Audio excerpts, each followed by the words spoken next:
ತುಂಬ ಜನನ ಪರ್ಸ್ನಲ್ ಹೋಗೋಕೆ ಕರೆದೆ. ನಾನು ಫಸ್ಟು ಇನ್ವಿಟೇಷನ್ ಅಂತ ಶುರುವಾದಾಗ ಎಲ್ಲರೂ ನಾನೇ ಪರ್ಸ್ನಲ್ ಹೋಗೋಕೆ ಕರಿತೀನಿ, ಬೇಗ ಮುಗಿದೋಗ್ಬಿಡುತ್ತೆ ಅಂತಲೇ ಫ್ರೆಂಡ್ಸ್ ಹತ್ರ ಮಾತಾಡಿದೆ. ಪಾಪ ನನ್ನ ಫ್ರೆಂಡ್ಸ್ ಎಲ್ಲ ಅನುಭವಿಸ್ತಾರೆ, ಮದುವೆ ಆಗಿರೋರು, ಯಾವ ಕಾರಣಕ್ಕೂ ಆಗಲ್ಲ, ಎಲ್ರಿಗೂ ಫೋನ್ ಮಾಡು ಅಥವಾ ಹೆಂಗಿದ್ರು ಇನ್ಲ್ಯಾಂಡ್ ಲೆಟ್ರು ಪೋಸ್ಟ್ ಮಾಡಿಬಿಡು ಅಂತೆಲ್ಲ ಹೇಳಿದ್ರು. ನಾನು ಇಲ್ಲ ಏನಾಗಲ್ಲ ತಲುಪಿಸ್ಬೋಣ ಅಂತ ಯೋಚನೆ ಮಾಡಿದೆ. ಬಟ್ ಆ ಪ್ರೋಸೆಸ್ ಶುರು ಆದಮೇಲೆ ಗೊತ್ತಾಯಿತು, ಮೋಸ್ಟ್ಲಿ 1 ವರ್ಷ ಅಲ್ಲ 2 ವರ್ಷ ಆದ್ರೂ ಇನ್ವಿಟೇಷನ್ನ ಹೋಗಿ ಪರ್ಸ್ನಲಾಗಿ ಎಲ್ರಿಗೂ ಕೊಟ್ಟು ಮುಗ್ಸೋಕ್ಕಾಗಲ್ಲ.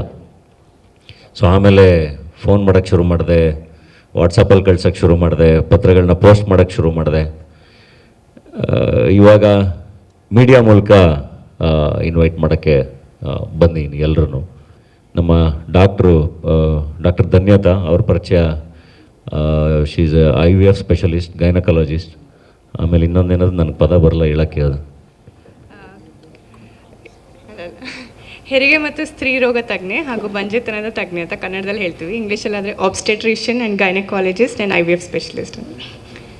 ಹಾಯ್, ಐ ಆಮ್ ಡಾಕ್ಟರ್ ಧನ್ಯತಾ.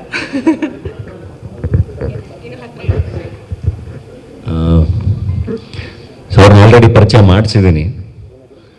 ಅವರು ಆಲ್ರೆಡಿ ಸುಸ್ತಾಗೋಗ್ಬಿಟ್ಟಿದ್ದಾರೆ ಈ ಮದುವೆ ಪ್ರೋಸೆಸ್ಸಲ್ಲಿ. ನನ್ನ ಡಾಕ್ಟ್ರಾಗಿ ಇರೋಕ್ಕೆ ಬಿಡಿ ನನ್ನ ಅಂತ, ನನಗೆ ನನ್ನ ಜಗತ್ತಲ್ಲಿ ನಾನು ಕೆಲಸ ಮಾಡ್ಕೊಂಡು ಇರೋಕ್ಕೆ ಬಿಡಿ ನನ್ನ ಅಂತ. ಆದರೆ ಎಲ್ಲರೂ ಒಂದ್ಸರಿ ಪರಿಚಯ ಮಾಡಿಸ್ಬೇಕು, ಮಾತಾಡಿಸ್ಬೇಕು, ಅದಕ್ಕೆ ಕರ್ಕೊಂಬಂದಿದ್ದೀನಿ. ಸೊ ಏನಾದರೂ ಕೇಳ್ಬೋದು, ನಿಮ್ಮ ಪ್ರಶ್ನೆಗಳಿದ್ರೆ ಕೇಳಿ ಮಾತಾಡೋಣ.